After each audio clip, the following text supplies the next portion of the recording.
చూద్దాం. ఒకప్పుడు మనిషి అసాధ్యం అనుకున్న ఎన్నో పనులను రోబోలు చేసి పెడుతున్నాయి. ఇప్పుడు వివిధ పనులను అవి సమర్థవంతంగా నిర్వహిస్తున్నాయి.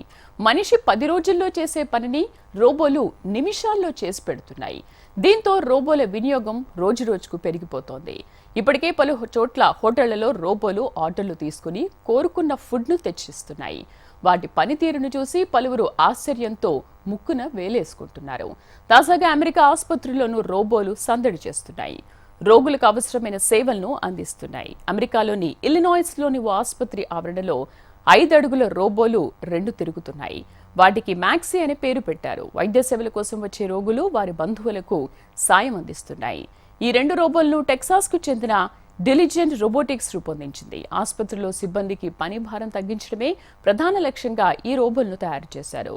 ఈ రోబోల రాకతో రోగులపై ఎక్కువగా దృష్టి సారించే అవకాశం కలిగిందని ఆసుపత్రి సిబ్బంది చెబుతున్నారు.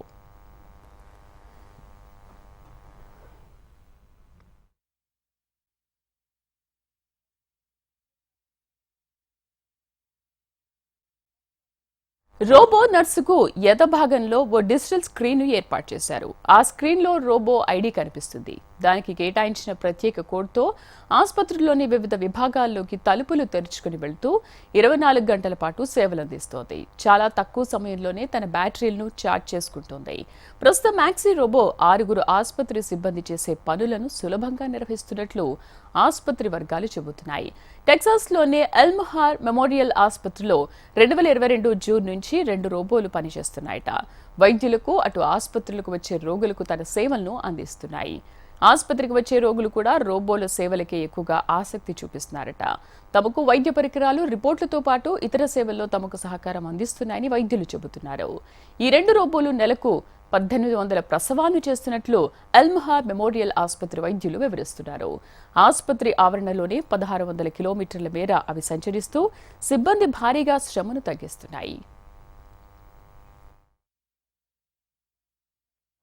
మ్యాక్సీ రోబోలు అత్యాధునిక ఆర్టిఫిషియల్ ఇంటెలిజెన్స్ తో పనిచేస్తాయి. అయితే ఆసుపత్రులకు వచ్చే రోగులతో సన్నిహితంగా మెలగకుండా జాగ్రత్తలు తీసుకుంటున్నారు. ప్రస్తుతం తమకు నర్సుల కొరత తీవ్రంగా ఉందని, మరోవైపు రోగుల తాకిడి పెరుగుతోందని, ఇలాంటి సమయంలో రోబోల సేవలు అవసరమని డిలిజెంట్ రోబోటిక్స్ సీఈఓ ఆండెరా థామస్ తెలిపారు.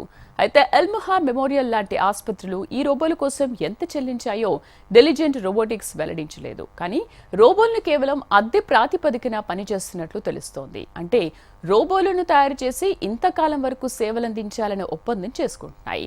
సింపుల్ గా చెప్పాలంటే నర్సులను కన్సల్టెన్సీ పాత్రను ఈ రోబోటిక్ కంపెనీలు నిర్వహిస్తున్నారన్నమాట.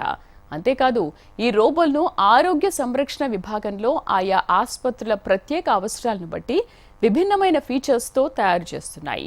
రోబోలు చేసే పనుల ఆధారంగానే వాటికి ధరలు నిర్ణయిస్తున్నట్లు తెలుస్తోంది.